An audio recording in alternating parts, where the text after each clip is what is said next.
cada plaga es anunciada e inaugurada por Dios mismo.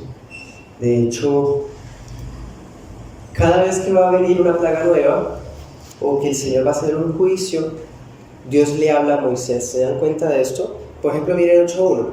Entonces el Señor dijo a Moisés, y así se da como una especie de que se abre el telón para que entre una nueva escena al capítulo. Es impresionante y muy maravilloso que siempre todo está anticipado por la palabra. Esto no es que Moisés diga, Señor, no nos dejó salir, te pido que mandes ranas.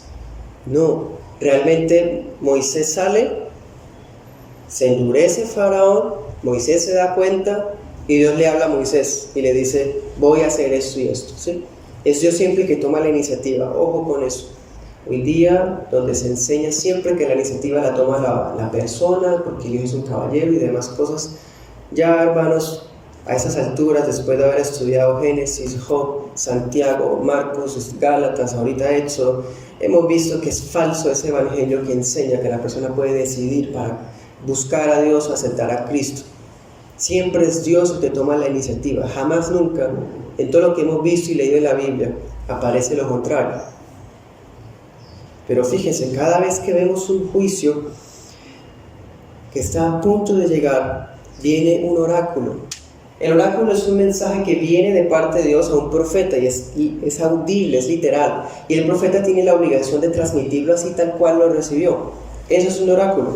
Moisés está recibiendo un oráculo y gracias a ese oráculo comienza la segunda plaga, que es la de las ranas. Segunda plaga, pero tercera señal, ¿no? Porque recordemos que se ha tenido la tradición de decir que las plagas de Egipto, ¿no?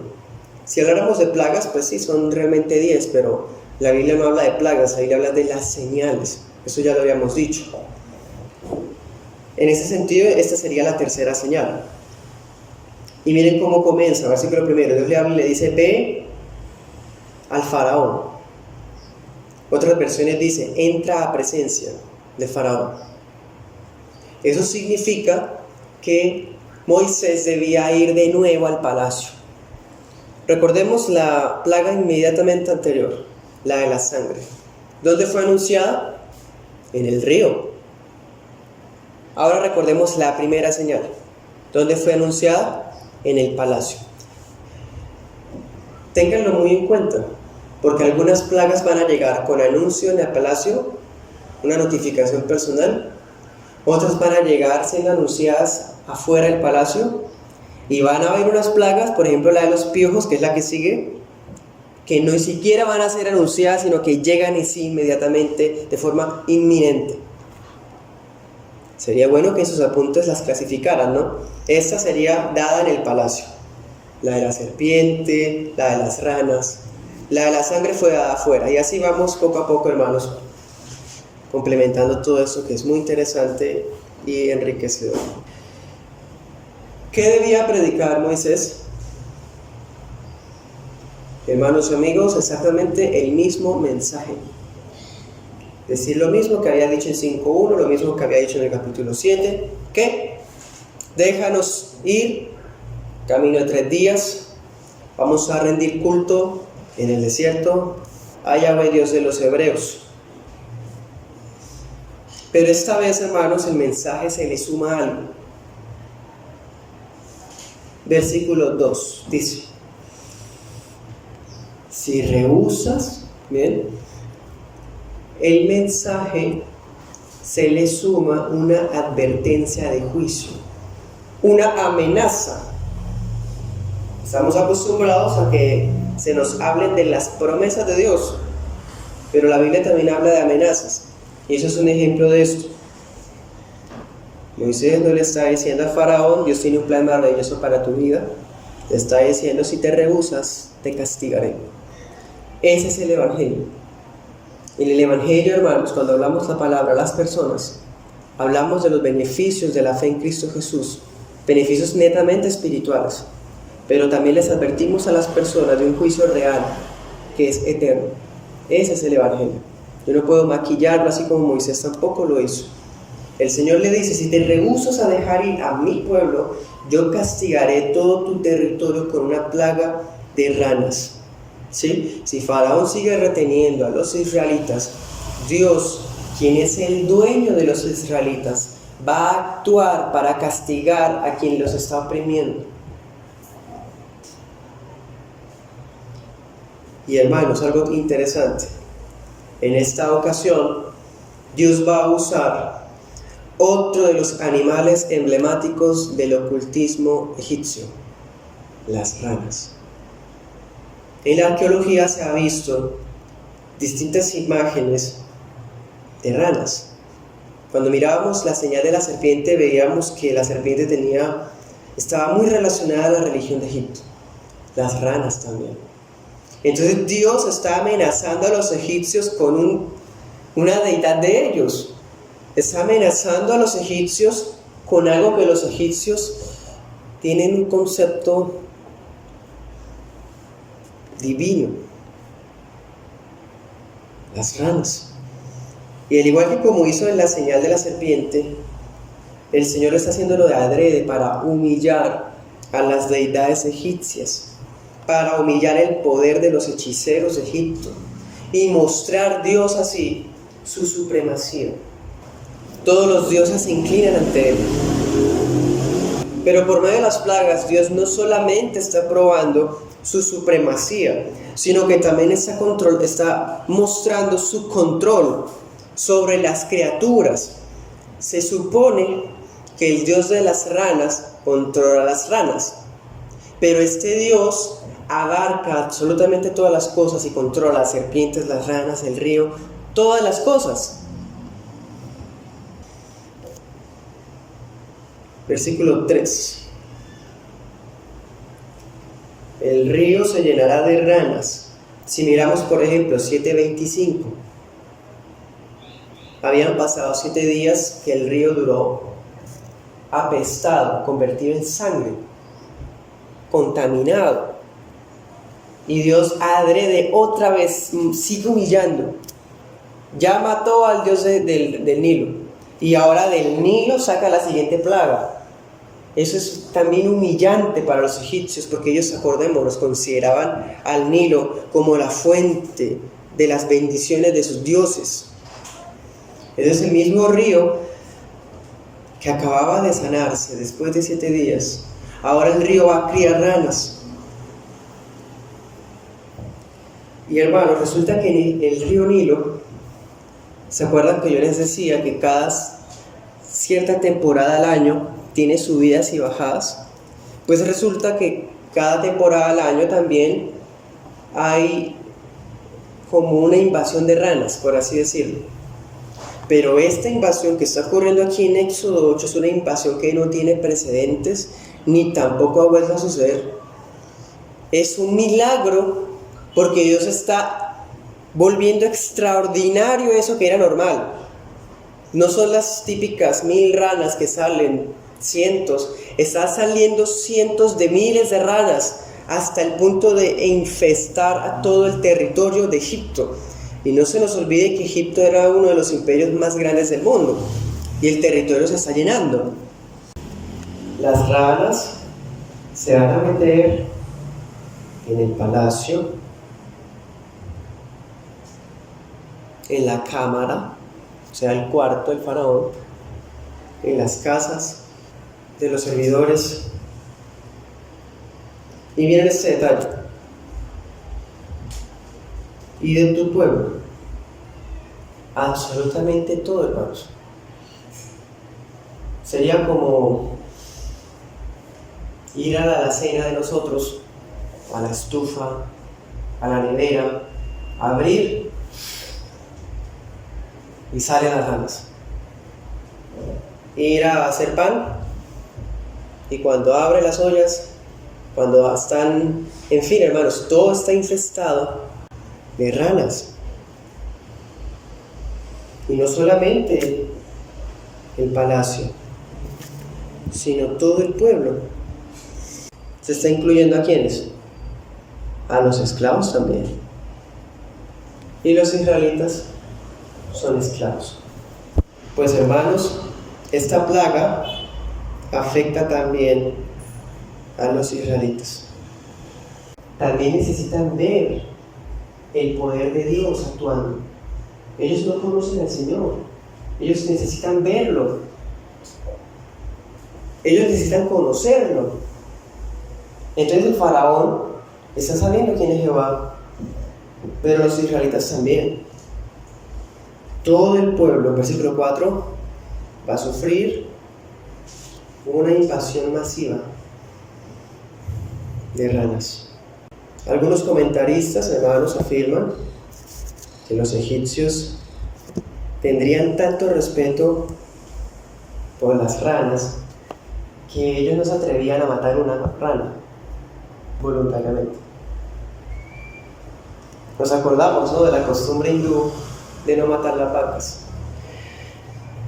Pues algo similar sucedía con las ranas en Egipto. Entonces imagínense esa impotencia, hermanos. El faraón, quien es hijo de los dioses, tiene la casa infestada de ranas, pero no las pueden sacar a la fuerza porque son dioses para ellos. ¿Ven? Es algo irónico. Ellos no las pueden sacar como que matarlas a palo, o porque les da miedo a ellos ofender a su deidad. Esto es como una burla realmente de parte de Dios a los egipcios. Las ranas representaban a un dios. El dios se llamaba Ek, H-E-Q-T,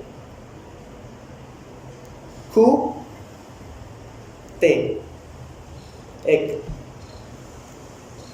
Y los que le servían a Ek, por más que rezaran, por más que hicieran sus trucos de brujería, no podían mover ni un Ek. En cambio, Jehová es Dios por encima de Ek y controla a Ek. Hermanos, eso es impactante realmente. Miremos 7:19.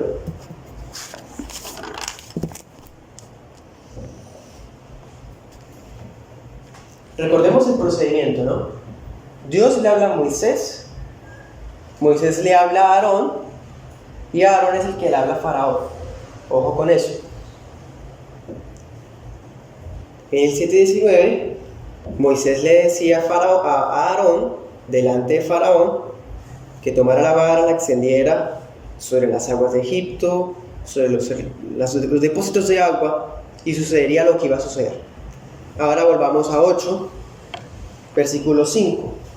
Ocurre exactamente lo mismo.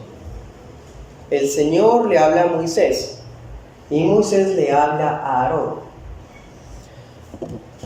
y le dice así: extiende tu mano con tu vara sobre los ríos, sobre los canales y los estanques.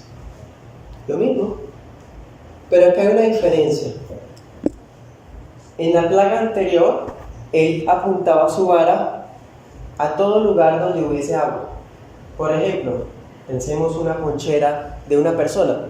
Si Aarón apuntaba hacia allá, se convertía en sangre. Pero aquí, él está apuntando a las aguas, pero principalmente las del río, porque es el río el que va a producir las ranas. Bueno, entonces Aarón efectivamente extiende su mano con la vara, la dirige hacia ríos, arroyos, estanques, y así, versículo 5, suben las ranas. Mira la expresión, suben. Imaginémonos la escena. Está el río, por fin ya están tomando otra vez su color normal y empiezan a subir. Y suben las ranas por toda la orilla. Una plaga impresionante. Esto es un milagro. Porque si eso tuviera una manera de explicarse, ya no sería un milagro. Aarón no está diciendo, pues ¿qué? ¿Por qué tengo que hacer lo que me está diciendo Moisés todo el tiempo? No, por ahora Aarón está siendo sumiso. Vamos a ver que Aarón tiene ganas de tener una posición o de querer ser igual que Moisés más adelante, en el libro de Números. Por ahora está siendo obediente. hermanos, no nos dice dónde ocurre esta comunicación, pero podemos deducir algo, sin llegar a contradecir la escritura. Es muy probable que Moisés le haya hablado a Aarón en presencia del faraón, para que faraón escuchara lo que Moisés le estaba diciendo. ¿Se acuerdan esa vez que estaban en la orilla del río y Moisés le hablaron para que escuchara faraón? Entonces es seguramente que sucede lo mismo, porque la gracia, hermanos, es que faraón escuche las amenazas, escuche la advertencia de lo que está sucediendo. Versículo 7. Sin embargo, hermanos, nuevamente los hechiceros logran remedar la señal. Hicieron venir ranas. No se nos dice cómo, porque si todo está infestado de ranas, ¿dónde no había ranas? ¿Sí? Con base en eso podríamos pensar que esto realmente es un truco barato, como todo lo demás. Los encantamientos de los hechiceros, aunque tienen cierto poder sobrenatural de las tinieblas, como Dios los está humillando en todo sentido, realmente este poder que ellos hagan de traer ranas, ¿para qué sirve, hermanos? Y hacen lo que sea posible para que la persona no siga el verdadero evangelio. Entonces muestran sus señales para que Faraón no le preste atención a Moisés y ganar ellos la credibilidad y el estatus gracias al Faraón. Es un ejemplo de lo que hacen los falsos maestros. Versículo 8. Efectivamente, hermanos, todo el país está cubierto, miren la palabra, cubierto de ranas, y tan desesperada es la situación que Faraón acude a Moisés, lo manda a llamar, hermanos. Esta es la primera vez que sucede esto. Los llama a los dos. ¿Y qué les dice? Oren por mí. ¿A Ek? No, a Yahweh.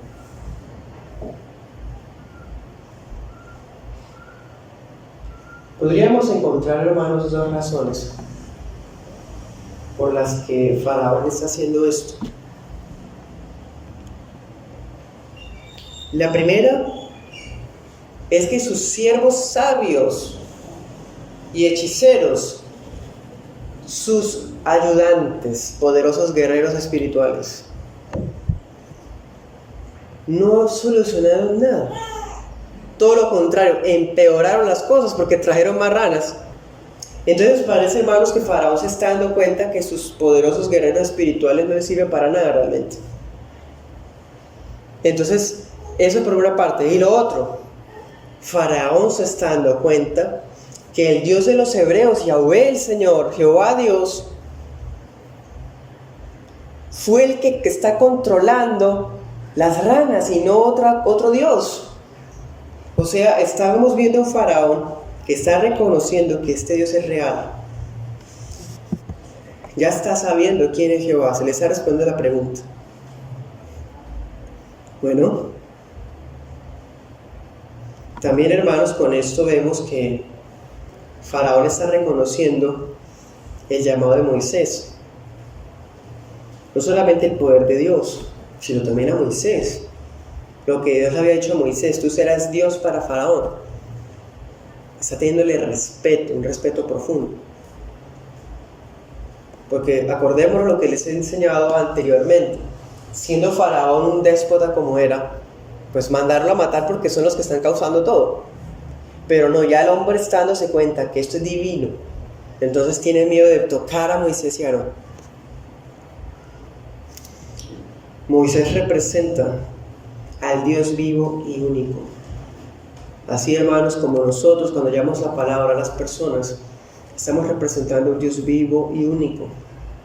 Y no tenemos en nuestra potestad la capacidad de hacer señales o traer castigos, pero sí tenemos la misma responsabilidad de hablar la palabra como se nos fue dada, sin añadirle y sin quitarle.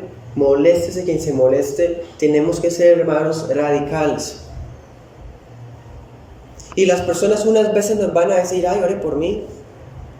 Ay, yo sé que lo que usted habla es cierto, ore por mí. Pero miren esto, hermanos, Faraón está diciendo, ore por mí. Pero él no está interesado en nada de esto. Él solamente quiere que su problema se solucione ya.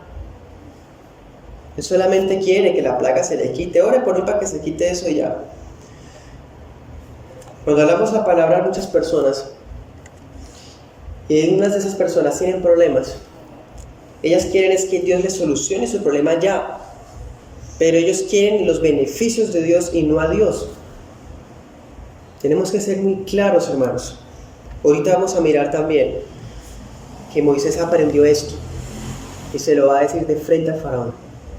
Vamos a verlo ahorita. Entonces Faraón le pide a Moisés que ore a Yahweh. ¿No notan algo? Faraón está mencionando con su propia boca el nombre santo. Faraón está diciendo, oren por mí a Jehová. Está mencionándolo. Ya Dios está siendo reconocido por su nombre en un país extraño. Que orarán por él, en su favor, para que las ranas fueran quitadas del país. Y miren esto, ¿no? Aquí vemos la intención del faraón. Está negociando, porque dice, a cambio de este favor, yo te prometo liberar al pueblo para servir al Señor. Muchas veces, hermanos, tenemos esta actitud con el Señor. Acercarnos a Él como un negocio, a negociar. Yo haré esto, pero si tú tal cosa. O uno le habla la palabra a una persona y esa persona dice, bueno, yo creo, yo voy, yo hago, yo leo, bueno, tal cosa. Sí, entonces esto se me responde, si entonces esto.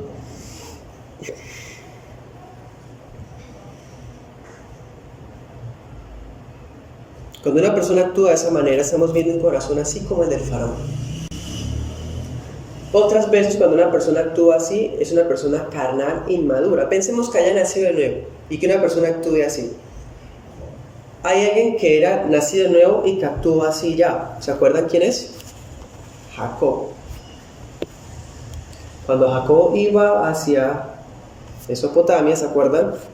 ¿Se acuerdan que ungió la piedra y todo? Y dijo, si tú me bendices, te daré el diezmo de todo. Si tú me bendices, tú serás mi Dios. Está haciendo lo mismo que Faraón está haciendo acá.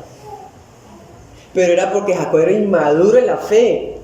Si tú me bendices, entonces yo te haré y tú serás mi Dios. Hermanos, esa es la oración de un inmaduro realmente. Y lo triste del asunto es que usan muchas personas ese versículo para hablar de bendiciones de prosperidad. Y no saben que realmente eso es un error de Jacob. Un error que Faraón está haciendo aquí, negociando con Dios. Ve y ora por mí, y a cambio yo liberaré al pueblo. Versículo 9. Moisés le responde al faraón: dígnate indicarme cuándo he de rogar por ti, por tus servidores y por tu pueblo, para que las ranas sean quitadas de ti y de tus casas y solamente queden en el Nilo. Entonces imaginémonos la escena ya en el palacio. Acabaron de mandar a llamar a Moisés y a Aarón. Ellos entran y Faraón le dice: oren por mí para que se me quite esta peste, bueno, no porque sean sus dioses, esta plaga. No dice que ya lo intentaron todo, no dice que no le funcionó porque no quieren avergonzarse ante los esclavos de la plebe. Pero Moisés sí sabe qué es lo que está sucediendo. Bueno, entonces cuando Moisés escucha que Faraón quiere que ore por él, Moisés toma una actitud, hermanos, adecuada. Miren, esto a Dios le agrada. Los versículos 9 y 11 son una característica hermosísima que a Dios le agrada. Es más, cuando hacía y estudiaba esta predicación, y miraba esta actitud de Moisés, veía por qué Dios amaba tanto a Moisés. Y también veía por qué ese día Dios dijo no entrarás a la tierra prometida. Porque es en esa ocasión en Números, Moisés no actuó como lo está haciendo acá. ¿Qué es lo que está haciendo acá Moisés? Miren eso. Moisés le propone a Faraón que le diga el momento para que ore por él. Y miren que está transcribiendo casi. Faraón le dijo, ora por mí a Yahvé para que se me quite tal y tal cosa. Y Moisés dice, oraré por ti para que se te quite tal y tal cosa. Está transmitiéndole al Señor lo que Faraón está pidiendo. Pero Moisés añade lo siguiente, dice, y queden solamente en el Nilo. Eso lo agrega Moisés. O sea, está dando una señal de que estas cosas han sido provocadas por la mano de Dios. Todas las ranas que están en el país van a ser quitadas y van a quedar vivas las ranas solamente en el Nilo. Eso es una señal sobrenatural. Porque si fuera un fenómeno natural, pues todas las ranas mueren a la vez. O mueren las del río. Pero no, el Señor está diciendo, todas las que están en el territorio se van a morir y van a quedar solamente en el Nilo las ranas. O sea, como a la normalidad todo.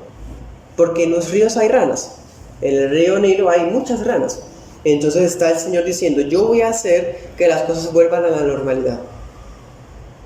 Bueno, no se supone que hubiera ranas en todo el país de Egipto. Ustedes saben que Egipto es desértico, caliente. Ese ambiente no permite que una rana sobreviva mucho tiempo. Pero está infestado todo el territorio con eso.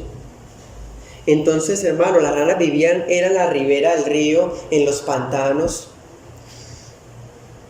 El Señor está diciendo, yo fui el que las trajo, yo seré el que las puede quitar.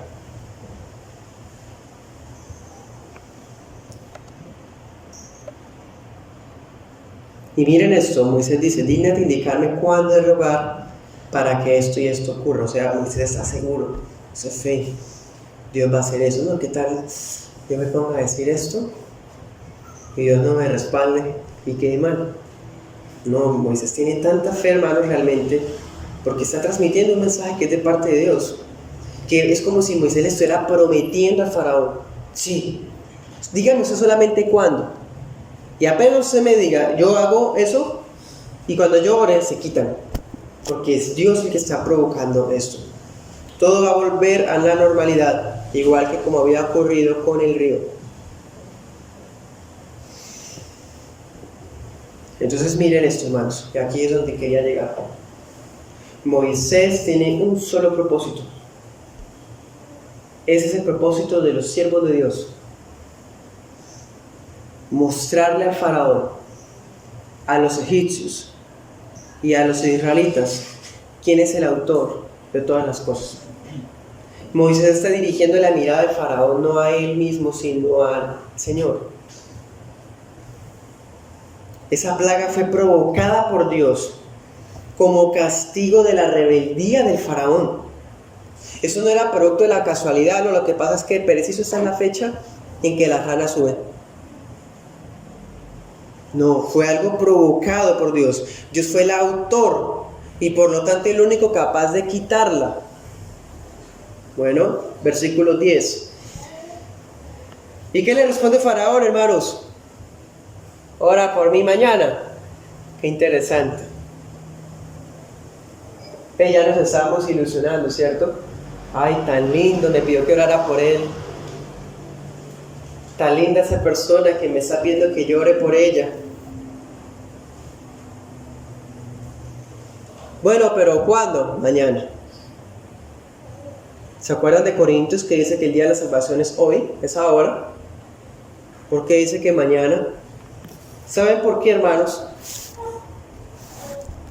Pues el texto no nos lo dice, pero podríamos deducir algo sin llegar a contradecir nuevamente.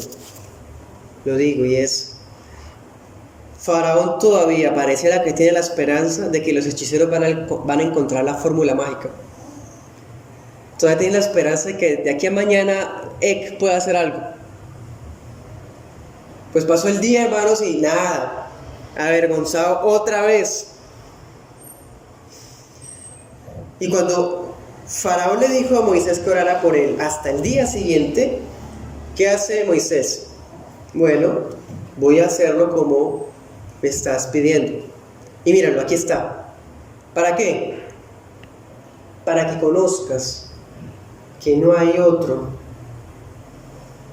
como Jehová nuestro Dios. Ese es el centro, ese. Para que conozcas que no hay otro. Ahí está el propósito. Lo haré así para que reconozcas que Yahvé es nuestro Dios y nuestro Dios, o sea, de los hebreos. Y ese Dios de los hebreos está por encima de todos. Moisés le da toda la gloria al Señor por estas proezas. La respuesta de Faraón es mañana. Faraón no está aprovechando el don de la gracia que está teniendo enfrente, sino que espera el día siguiente. ¿Cuántas veces, hermanos, nos encontramos con esa situación al compartir la palabra a las personas? Una señal de que el Espíritu, de que Dios no ha actuado en ese individuo, es que la persona no ve la necesidad de hacerlo ya, sino que dice, después, igual que Faraón, mañana. Faraón no está aprovechando el don de la gracia, así como muchas personas no aprovechan el don de la gracia cuando le estamos hablando el mensaje santo del Evangelio.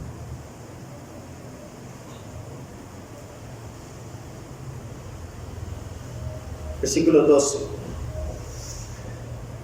Salieron, o sea, estaban en el palacio, la deducción que hicimos al comienzo. Salen del palacio Moisés y Aarón. ¿Y qué sucede? Moisés clamó al Señor por el asunto de las ranas que había mandado sobre Faraón.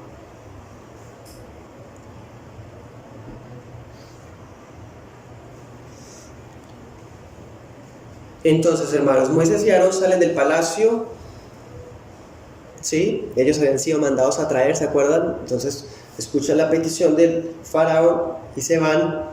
Y ocurre algo, Moisés clama a Yahvé, tocante a las ranas, dice la Reina Valera 60, tocante a las ranas. La palabra hebrea que dice clamó, da a entender, o significa, que Moisés salió del palacio y estando cerca del palacio gritó, está orando a voz en cuello para que Faraón escuche que él está orando a Yahvé y que Yahvé va a escuchar.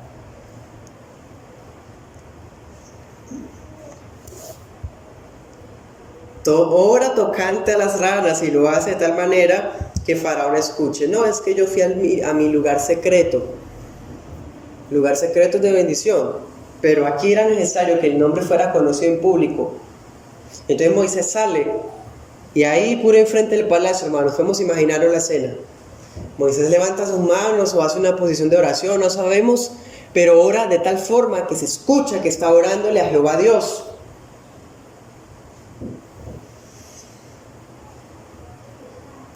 Para que quite las ranas. Estarían gritando, le haciéndole sacrificios, cortándose para que Ek respondiera. Pasó el día y Ek no dijo nada, igual que cuando los profetas de Baal gritaban buscando a Baal. En cambio Dios con una sola oración responde. Qué diferencia, hermanos.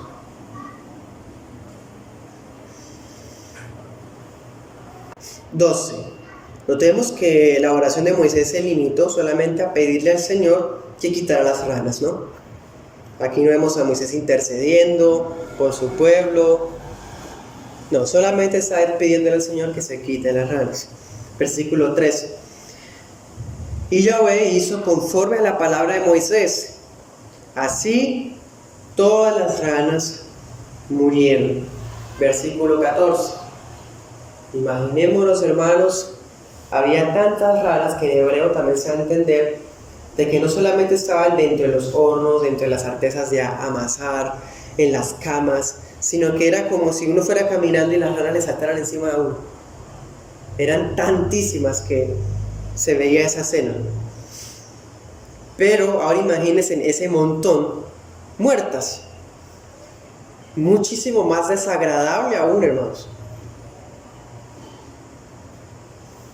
Tanto es así que todo el país se une para participar en la limpieza. Hacen aseo para juntarlas en montones. La palabra hebrea montones es la palabra gomer. ¿Se acuerdan que el gomer es una medida? O sea, eran por gomeres, montones. Haga de cuenta una montañita como una silla. Pues hermanos, el ambiente del país estaba putrefacto, apestaba todo realmente. Versículo 15.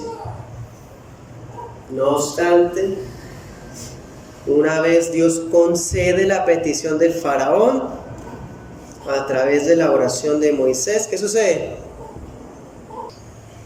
Cuando vio que ya había sido aliviada su carga, rompió el compromiso. Acordémonos que había quedado de liberar al pueblo, pero como ya se le quitó encima el problema, pues no cumple. Incumplió a un Dios, al Dios que está viendo que es real. Eso realmente es grosero, hermanos. También eso explica por qué la siguiente plaga va a llegar sin avisar. Porque le está incumpliendo una promesa, un voto al Dios vivo.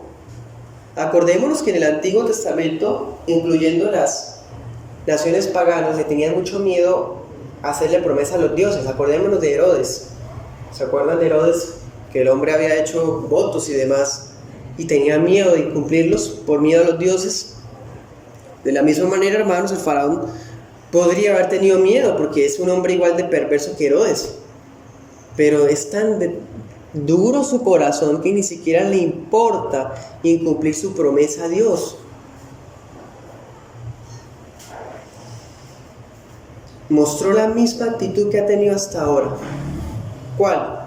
Obstinación.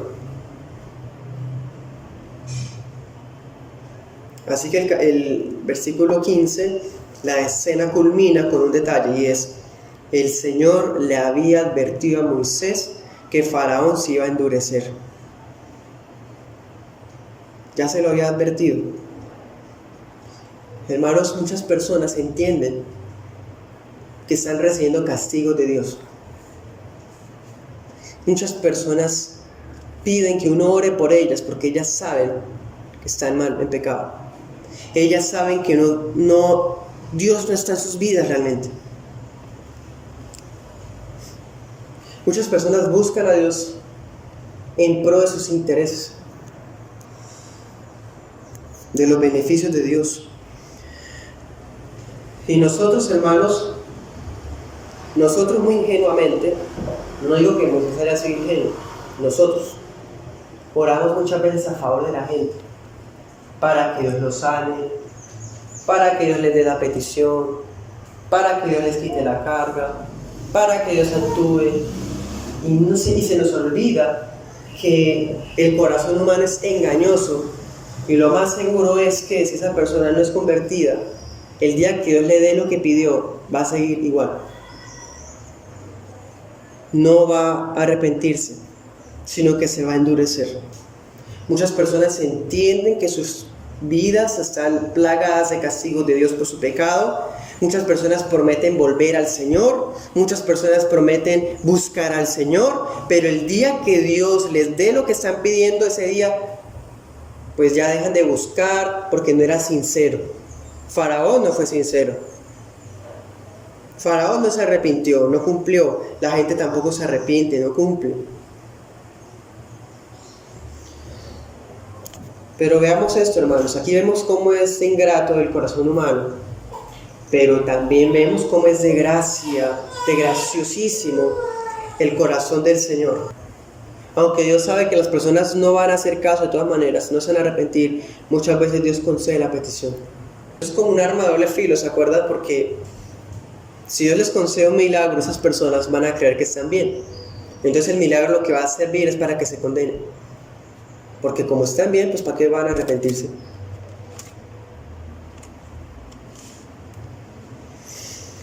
En esta ocasión ocurre eso. Dios les da un milagro a Faraón, porque es un milagro realmente. Una plaga tremenda, hermanos. No se nos dice la extensión, la duración. Pero todo ha sido impactante. Ahora el olor, todo eso. Y que se ve que fue Dios el que actuó. Y Dios hace el milagro de quitarla. Eso es un milagro, pero aún así la persona se mantiene. Muchas personas reciben gracia de Dios, misericordia del Señor, pero regresan a sus andanzas de antes, con la misma obstinación que al principio, o peor. Éxodo 8:16 hasta el 19. Esta, hermanos, es la tercera plaga. Y es la plaga de los piojos. Por lo menos así traduce la Reina Valera. En cambio, por ejemplo, otras versiones, como la versión internacional, traducen como mosquitos. Antes de comenzar a desarrollar esta plaga, les cuento algo que resultará muy interesante para todos nosotros. Y es que esta tercera plaga es la más cortica de todas, por lo menos en líneas. Si se fijan, Moisés solamente dedica 4 versículos para hablar de esta plaga. Otra cosa para resaltar antes de comenzar. Acabamos de leer el texto y no vimos todavía ninguna distinción, ¿cierto?, entre israelitas y egipcios. Por lo tanto, esta plaga también afectó a los israelitas. Bueno, aquí específicamente el Señor está permitiendo que las primeras 3 plagas abarquen a todo el mundo, primeramente, para mostrar el alcance de su poder a todas las naciones. Y segundo, porque igual fue la última escena que vimos sobre los israelitas. Estaban acobardados, desanimados, estaban dudando de la palabra. Entonces los mismos israelitas necesitan ver, sufrir, experimentar el mismo poder de Dios para que ellos desarrollen una fe suficiente para que Dios actúe a su favor, porque todo eso es a favor de ellos, pero ellos no lo ven así. Entonces es necesario, hermanos, que ellos sufran por lo menos esas primeras 3 plagas. Bueno, son juicios contra los dioses egipcios, pero también son disciplina para los israelitas. Siempre miren en orden. No voy a hacer más énfasis en eso porque ya lo he hecho en estas 2 prédicas anteriores. Entonces, Yahweh le habla a Moisés para que Moisés le hable a Aarón, para que Aarón le hable a Faraón. Ese es el orden que siempre estamos viendo en cada una de las plagas. Entonces Moisés le ordena a Aarón que extienda la vara y golpee con ella el suelo. Hermanos, miren este detalle interesante humanamente hablando. ¿Quién es el hermano mayor? Aarón. Y Moisés le está dando órdenes y va a seguírselas dando. Eso nos enseña, como veíamos en la exposición de la genealogía, que para Dios muchas veces en su gracia Él pasa por alto el tema de la primogenitura en cuanto a el que nació primero, ¿sí? Recordemos el caso de Jacob y Esaú, ¿no?, por ejemplo. Y otro detalle es que en lo que a la iglesia, en lo que al ministerio se refiere, no va el tema de la edad. Aarón es mayor que Moisés, pero Moisés, por el ministerio que tiene, puede dar órdenes. Esas órdenes, fíjense, que son lo que Dios mismo ha comunicado. No son órdenes del propio Moisés, sino que son comunicaciones para Aarón. Esas comunicaciones, por lo que tienen que ser urgentes, imperativas, eso es lo que hace que se conviertan en órdenes, ¿sí? Aarón aquí, hermanos, está aprendiendo algo. Aquel texto que dice en Hebreos: obedeced a vuestros pastores. En este momento Aarón, aunque sabemos nosotros que él va a ser el sumo sacerdote, todavía él no ha recibido ese cargo oficialmente. Así que antes de él empezar el ministerio, tiene que aprender a respetar el ministerio de Moisés. Otro detalle que se ha repetido, hermanos, es que dice, extiende la vara, extenderla. ¿Qué diferencia hay con eso? Extenderla puede ser como cuando Moisés la extendió para vencer a Amalek, ¿se acuerdan? O extenderla puede ser hacia un lado, no, ni siquiera nos dice qué forma, porque lo importante no es el lado, no es que él extendía la vara hacia el oriente, hacia Jerusalén. No, hermanos. Aquí lo importante de este detallito, ¿por qué nos dice ese detalle? Extiende la vara y golpea. Es una señal para que las personas que son incrédulas vean que cada vez que se extiende esa vara de Dios, ocurre algo. De esa manera se da un reconocimiento especial a Yahweh Dios, tanto de los hebreos como de los egipcios. Hermanos, es algo similar como una bandera. Miren ese detalle tan especial.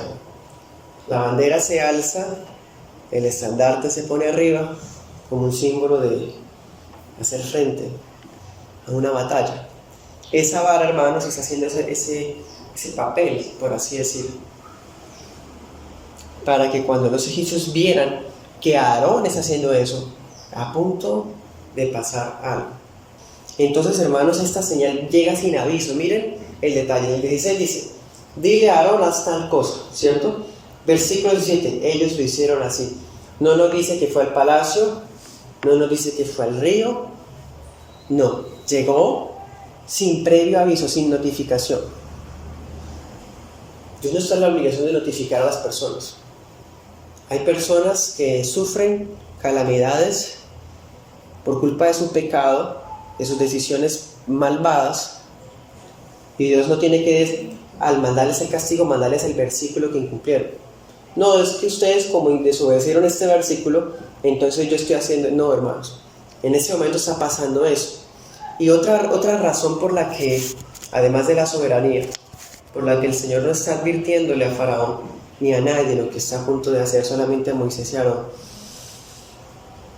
es que para las culturas de todo el mundo realmente, una persona que hiciera un voto a una deidad y no lo cumpliera, si pasaba algo malo, ¿por qué era? Por perjurio, por no haber cumplido su voto a la deidad. Entonces a Faraón no necesita que Moisés vaya y le diga, porque él hizo la promesa delante de la corte, delante de sus siervos, hubo testigos. Entonces las personas se identificarán. Faraón desobedeció la voz de Yahweh, es Yahweh el que está causando esto. Bueno, esta plaga, hermanos, ¿en qué consiste? Es una invasión desmesurada de piojos. Muchas versiones traducen así, piojos. Pero sucede algo con la lengua hebrea, hermanos. El hebreo tiene la característica de tener una palabra con varios equivalentes. Es como similar al español, e incluso podría pensar que hasta más. En el español uno puede decir una sola palabra, o bueno, muchas palabras para hablar de una sola cosa. En el hebreo está pasando lo mismo. Entonces esta palabra hebrea realmente es muy difícil de saber con exactitud a qué se refiere, pero hay dos candidatos, los piojos y los mosquitos. Entonces las versiones más contemporáneas prefieren la palabra mosquito, porque la palabra hebrea está queriendo decir como si este insecto fuera pequeñito. Es un insecto muy pequeño que cuando pica provoca un brote doloroso y hace que la piel humana se irrite. Entonces está refiriéndose a un insecto minúsculo, algo que, hermanos, parece como el tamaño de un vello o de un poro. También por eso se piensa que es piojo, porque los piojos tienen esa forma de sobrevivir. En esta región, hermanos, todavía, acuérdense que estas regiones del Nilo, como habíamos hablado, el Mar Rojo se llama rojo precisamente porque tiene un tipo de plaga que en ciertas fechas del año se pone rojo. El tema de las ranas, allá hay muchas ranas, y cuando hay crecidas o subidas, las ranas aparecen. Pero yo les he estado diciendo que en las plagas de Egipto, esas cosas se volvieron excesivas, demasiado extraordinarias para señalar realmente un milagro, ¿sí? En esa región, hablando de los mosquitos o de los piojos, pasa algo similar. Aún todavía hoy, en esta región existen un tipo de insecto que aparece en época de cosecha. Pero realmente no son tantos. En cambio, aquí está diciendo que son como el polvo de la tierra. Imaginémonos, hermanos, la cancha de arena, que venga una ventisca y se levanta casi un torbellino. Así era como ellos veían la plaga. Eran tantos mosquitos que parecían un torbellino de polvo. Y que estaba en todo el país. Eso hubiera sido, hermanos, realmente terrible. Hay registros de personas allá en Egipto, en esas regiones del Nilo, que afirman que esos animales, y realmente así es, son tan pequeños que se introducen en los ojos y en la nariz.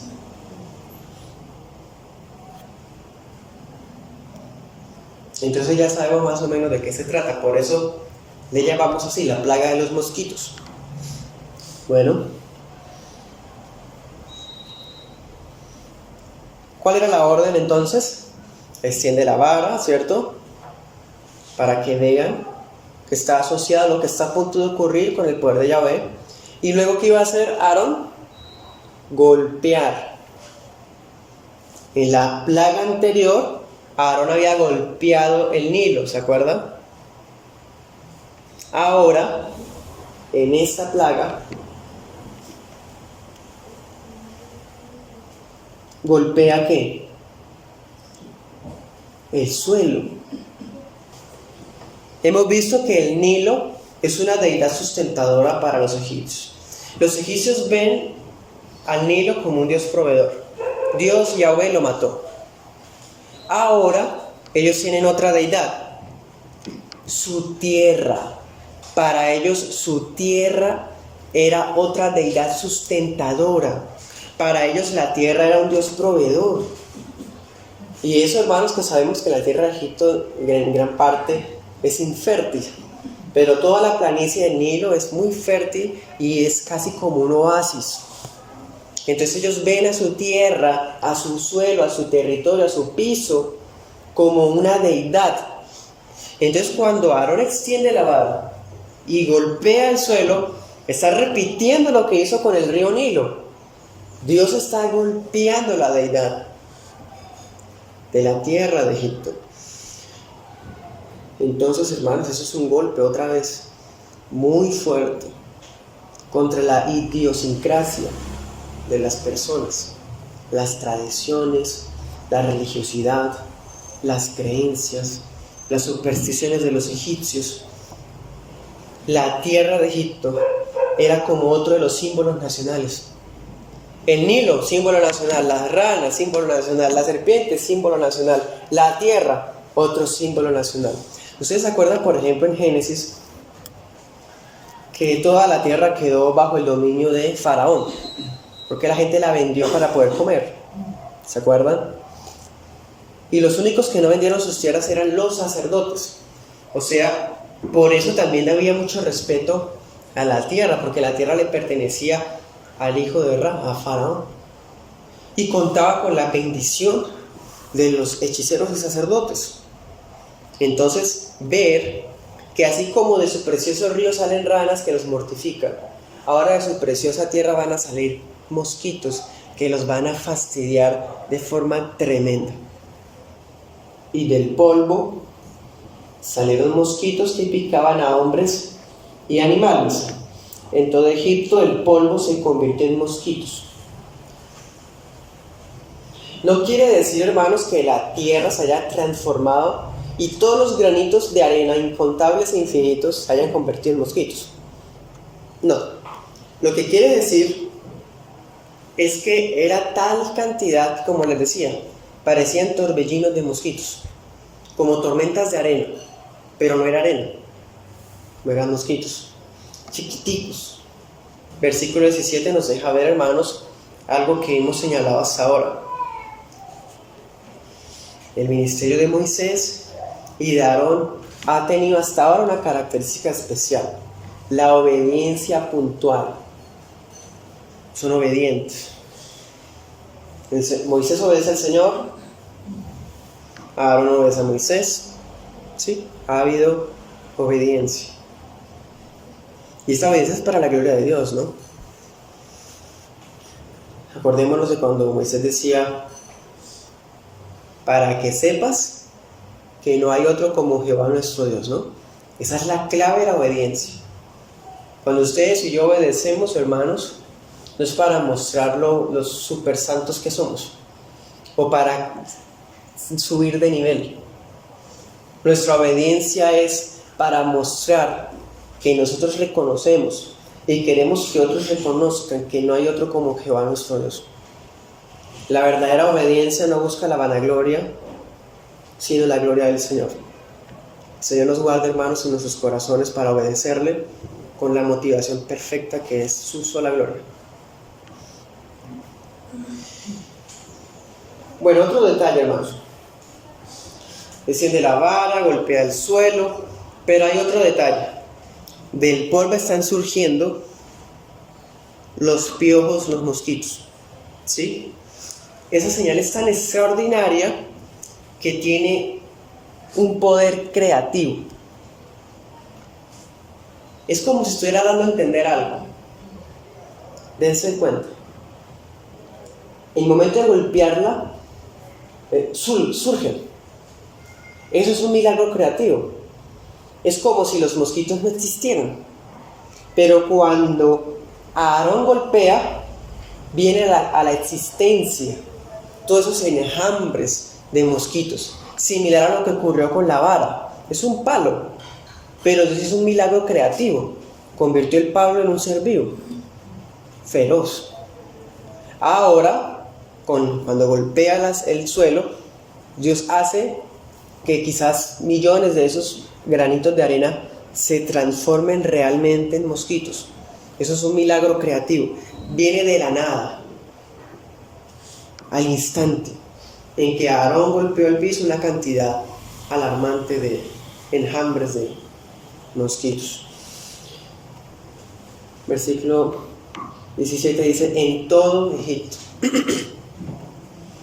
Esas frases tienen el propósito de mostrar que está incluyéndose a Gosén, donde están los israelitas, y que estaba incluyendo aquí más, hermanos, lo que les acabo de decir: a la tierra de Faraón y a la tierra de los sacerdotes.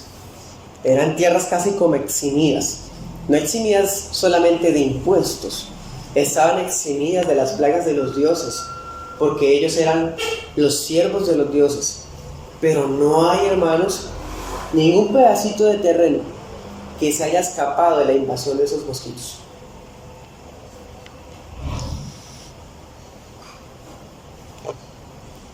Verso 17 también nos dice que están cubriendo tanto a hombres como a bestias.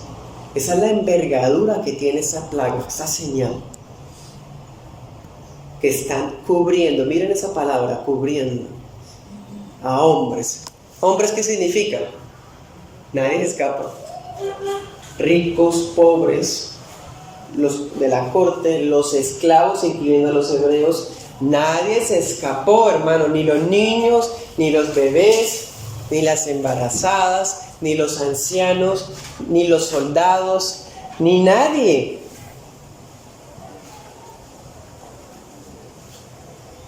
Y luego dice, y a las bestias, o sea, ni siquiera las bestias, ¿cuáles? Caballos, camellos, ovejas, perros, etcétera, hermanos. Eso es una señal, una plaga evidente, es una plaga tremenda. Tiene que haber sido, hermanos, realmente molesto. ¿Cuántas veces usted y yo tenemos eco mosco? Que es fastidioso. Uno solo, hermanos. Ahora imaginémonos cientos, pequeñitos, encima, que son tantos que si usted quita un pedazo de montón, viene otro montón por otro lado de su cuerpo. Eso es impactante, desesperante. Y como hemos visto, si se podían meter en la nariz, en los ojos, incluso en los oídos, ojalá esto sea suficiente para que Faraón se arrepienta, ¿cierto? Ojalá esto sea suficiente para que el pueblo de Egipto reconozca quién es el Señor y los israelitas sean personas santas, sujetas, sean personas obedientes al ver el poder de Dios. Los magos, recurriendo a sus artes secretas, trataron también de producir mosquitos, pero no pudieron. Mientras tanto, los mosquitos picaban a hombres y animales. Los hechiceros, encabezados por ¿quiénes? Por Janes y Jambres, están haciendo lo posible para oponerse al mensaje del Evangelio que predican Moisés y Aarón. Y ahora están tratando de remediar mosquitos. Tomar un puñado de arena y golpeándola, porque ellos vieron cuando Aarón hizo eso. Entonces ellos quieren repetir la maniobra con sus encantamientos. Y cuando empiecen, hermanos, a hacer todos sus conjuros, sus cosas, no pasa nada. Delante de Faraón. Faraón está, imaginémoslos, están en la corte. Faraón está en el trono rascándose, hermanos, quitándose todo ese montón de mosquitos que tiene o de piojos. Y los hechiceros también, con su polvito, con su taza de arena, tratando de convertirla en piojos. Y no son capaces. Mira esa mentalidad. Ellos piensan que pueden tener control de las plagas. Ellos piensan que pueden tener control de los castigos de Dios.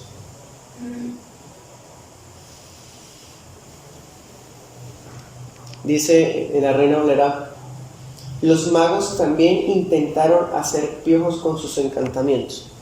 O sea, ellos están remedando lo mismo que siempre.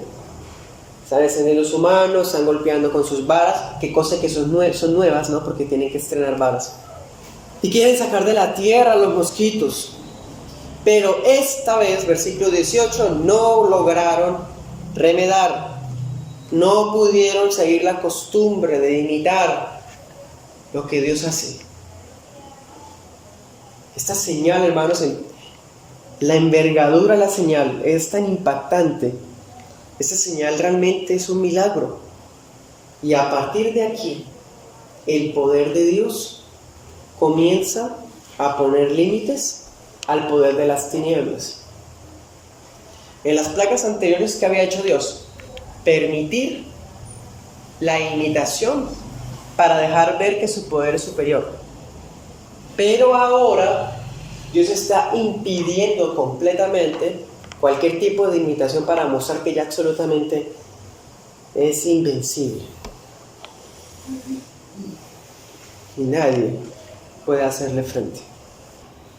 Y nos va a servir como una antesala para lo que va a ocurrir en la siguiente plaga. En la siguiente plaga ya va a haber la línea divisoria. Pues a partir de esta plaga, la línea divisoria es como si empezara a trazarse. ¿Y cómo empieza a trazarse? Quitándole poder y autoridad a los hechiceros. Versículo 19. Los magos dijeron al faraón: esto es el dedo de Dios. Cuando ustedes y yo leemos estas palabras, sentimos cierto aire de esperanza. Decimos: ay, qué bueno, los hechiceros se están convirtiendo. Ay, qué especial, qué gracia de Dios que hace que aún los más malos y falsos maestros y falsos profetas vengan al arrepentimiento. ay, mire este cántico de alabanza. Por fin están reconociendo y dándole gloria a Dios. No, hermanos. Esta frase no es eso. Volvamos a la escena. Están en la corte cubiertos. Están tratando de imitar. ¿Y qué pasó? Nada. ¿Cómo quedan ante Faraón? El Dios de los esclavos los ha vencido otra vez. Entonces ellos, para quitarse toda responsabilidad, para que Faraón no los vea como que, ay, ustedes no tienen poderes, ustedes son unos farsantes, entonces se excusan. Es más bien una excusa, una justificación. Nosotros no podemos hacerlo porque eso solamente lo podría hacer Dios. ¿Se dan cuenta? Es solamente una salida. Eso caracteriza también a los falsos maestros. Dios para ellos es un justificante de sus cosas. Dios para ellos es como un cliché. Dios para ellos es como, hermanos, una salida conveniente. Estos hechiceros están diciendo, uy, es el dedo de Dios, pero no es porque quieran alabarlo, porque miren, ni siquiera dicen el nombre, ni siquiera dicen Moisés y Aarón, dicen Dios, Elohim, o sea, puede ser cualquiera, puede ser un Dios de ellos, el Dios egipcio de los piojos, el Dios egipcio de la tierra. Y a pesar de que quieran salirse con la suya y de que este discurso sea una mera salida, es cierto que es tan solo el dedo de Dios, porque eso no es nada. Esta señal no es nada, hermanos. No es nada para lo que viene. Porque imaginemos, los mosquitos pican, sería algo fastidiosísimo, pero por ahora las integridades de las personas no están afectadas mucho. Pero las siguientes plagas, a partir de la que sigue, ya empiezan a haber, hermanos, afectaciones, ahora sí, a los cuerpos de las personas. Janes y Jambres, hermanos, están tratando de persuadir a Faraón. Y miren este otro detalle.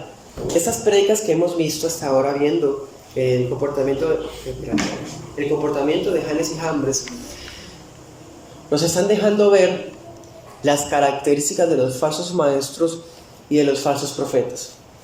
Vimos cómo identificar los falsos milagros. ¿Qué tipo de mensaje hablan los falsos profetas? Y ahorita estamos viendo otro tipo de detalle que hacen los falsos profetas. Los falsos profetas no solamente buscan hacer señales, porque no siempre van a poder hacerlas. Entonces los falsos profetas se caracterizan también por su discurso. Esta vez ellos no hicieron ninguna señal, pero hablan unas palabras, este es el dedo de Dios. Y con ese discurso, ¿qué logran? Versículo 19, el corazón del faraón se endureció. El falso profeta, el falso maestro, el pastor asalariado del que habla Juan, capítulo 10, es esa persona, hermanos, que realmente no solamente busca que la persona se endurezca, sino que habla, como ya hemos visto, lo que la persona quiere escuchar y quiere persuadir para que no se preste atención al mensaje del Evangelio, ese mensaje del Evangelio que confronta el pecado, ese mensaje del Evangelio que muestra nuestra condición humana para que corramos a Cristo.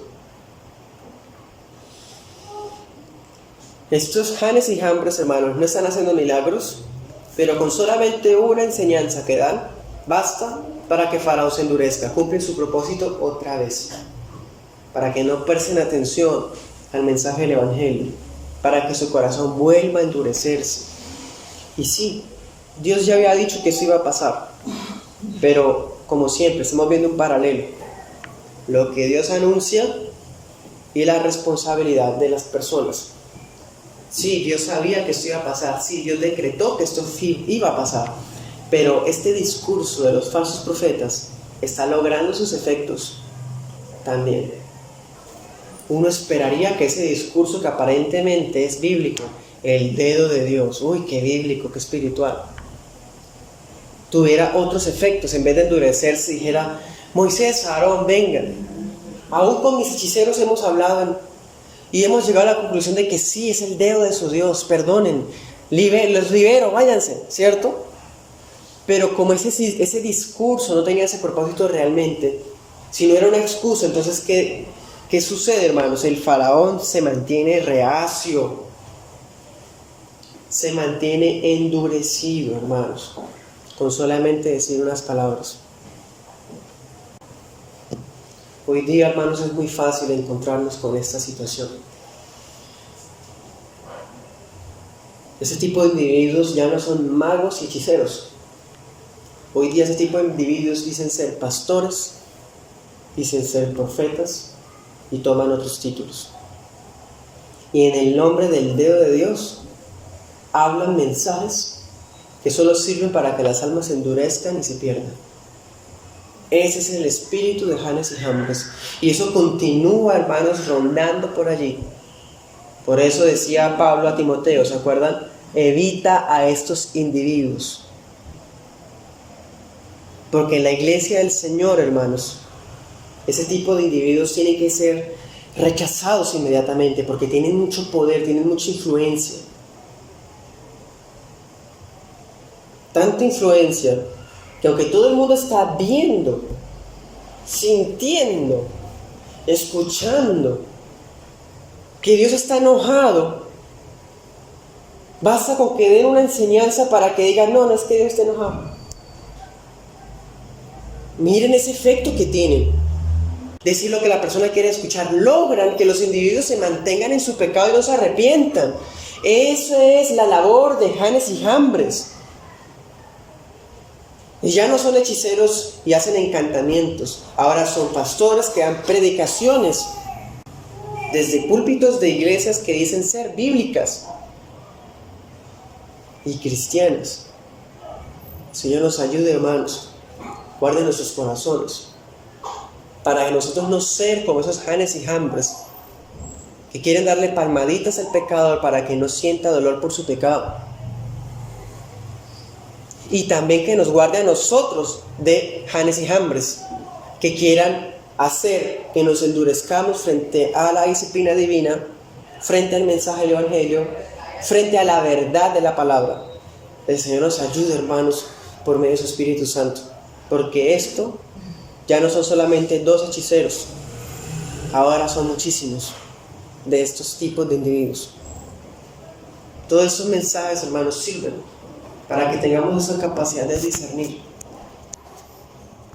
y rechazar esto. Amén. Oremos.